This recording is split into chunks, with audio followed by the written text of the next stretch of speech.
Chapter 14.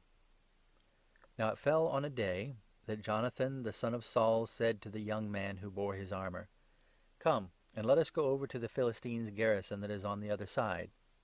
But he didn't tell his father. Saul stayed in the uttermost part of Gibeah under the pomegranate tree, which is in Migron, and the people who were with him were about 600 men. And Ahijah the son of Ahitub, Ichabod's brother, the son of Phinehas, the son of Eli, the priest of Yahweh in Shiloh, wearing an ephod. The people didn't know that Jonathan was gone. Between the passes, by which Jonathan sought to go over to the Philistines' garrison, there was a rocky crag on the one side and a rocky crag on the other side, and the name of the one was Bozez, and the name of the other Seneh. The one crag rose up on the north in front of Michmash, and the other on the south in front of Geba.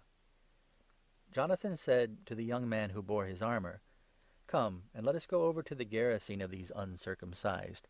It may be that Yahweh will work for us, for there is no restraint on Yahweh to save by many or by few." His armour-bearer said to him, "Do all that is in your heart. Turn, and behold, I am with you according to your heart." Then Jonathan said, "Behold, we will pass over to the men, and we will reveal ourselves to them. If they say thus to us, 'Wait until we come to you,' then we will stand still in our place and will not go up to them.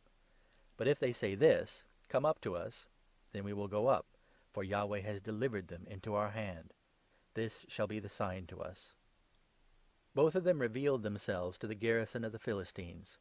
And the Philistines said, "Behold, the Hebrews are coming out of the holes where they had hidden themselves."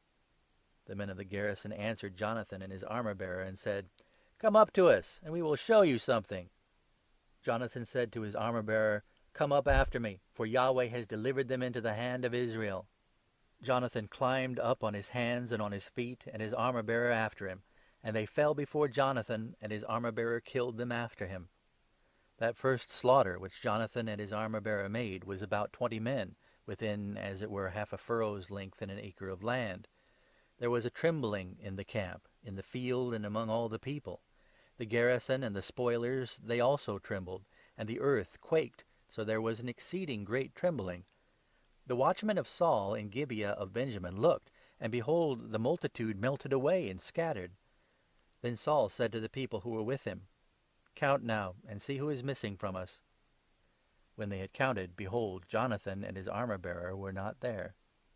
Saul said to Ahijah, "Bring the ark of God here," for the ark of God was with the children of Israel at that time. It happened, while Saul talked to the priest, that the tumult that was in the camp of the Philistines went on and increased. And Saul said to the priest, "Withdraw your hand." Saul and all the people who were with him were gathered together, and came to the battle. And behold, every man's sword was against his fellow, a very great confusion. Now the Hebrews who were with the Philistines as before, and who went up with them into the camp from all around, even they also turned to be with the Israelites who were with Saul and Jonathan. Likewise all the men of Israel who had hidden themselves in the hill country of Ephraim, when they heard that the Philistines fled, even they also followed hard after them in the battle. So Yahweh saved Israel that day, and the battle passed over by Beth-aven. The men of Israel were distressed that day, for Saul had adjured the people, saying, "Cursed is the man who eats any food until it is evening, and I am avenged of my enemies." So none of the people tasted food. All the people came into the forest, and there was honey on the ground. When the people had come to the forest, behold, the honey dropped, but no man put his hand to his mouth, for the people feared the oath. But Jonathan didn't hear when his father commanded the people with the oath. Therefore he put forth the end of the rod who was in his hand, and dipped it in the honeycomb, and put his hand to his mouth, and his eyes were enlightened. Then one of the people answered and said, "Your father directly commanded the people with an oath, saying, 'Cursed is the man who eats food this day.'" The people were faint. Then Jonathan said, "My father has troubled the land. Please look how my eyes have been enlightened, because I tasted a little of this honey. How much more if perhaps the people had eaten freely today of the spoil of their enemies which they found? For now there has been no great slaughter among the Philistines." They struck of the Philistines that day from Michmash to Ajalon. The people were very faint, and the people flew on the spoil, and took sheep and cattle and calves, and killed them on the ground, and the people ate them with the blood. Then they told Saul, saying, Behold, the people are sinning against Yahweh, in that they eat meat with the blood." He said, "You have dealt treacherously. Roll a large stone to me this day." Saul said, "Disperse yourselves among the people, and tell them, 'Bring me here every man his ox and every man his sheep, and kill them here and eat. And don't sin against Yahweh in eating meat with the blood.'" All the people brought every man his ox with him that night, and killed them there. Saul built an altar to Yahweh. This was the first altar that he built to Yahweh. Saul said, "Let us go down after the Philistines by night, and take spoil among them until the morning light, and let us not leave a man of them." They said, "Do whatever seems good to you."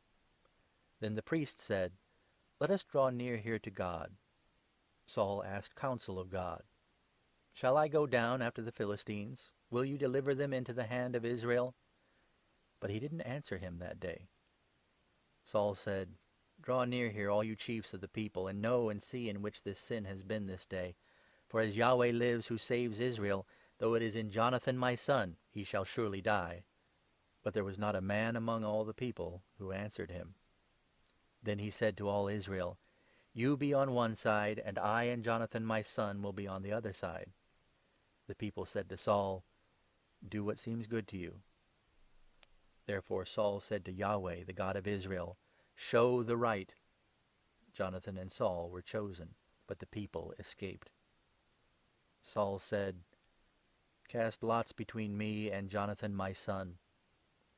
Jonathan was selected. Then Saul said to Jonathan, "Tell me what you have done." Jonathan told him and said, "I certainly did taste a little honey with the end of the rod that was in my hand, and behold, I must die?"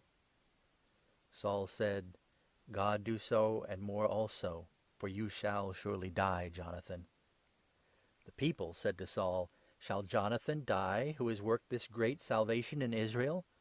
Far from it! As Yahweh lives, there shall not one hair of his head fall to the ground, for he has worked with God this day." So the people rescued Jonathan, that he didn't die. Then Saul went up from following the Philistines, and the Philistines went to their own place. Now when Saul had taken the kingdom over Israel, he fought against all his enemies on every side, against Moab, and against the children of Ammon, and against Edom, and against the kings of Zobah, and against the Philistines. And wherever he turned himself, he defeated them. He did valiantly, and struck the Amalekites, and delivered Israel out of the hands of those who despoiled them. Now the sons of Saul were Jonathan, and Ishvi, and Malchishua, and the names of his 2 daughters were these: the name of the firstborn Merab, and the name of the younger Michal. And the name of Saul's wife was Ahinoam, the daughter of Achimaaz. The name of the captain of his army was Abner, the son of Ner, Saul's uncle. Kish was the father of Saul, and Ner, the father of Abner, was the son of Abiel. There was severe war against the Philistines all the days of Saul, and when Saul saw any mighty man or any valiant man, he took him to him.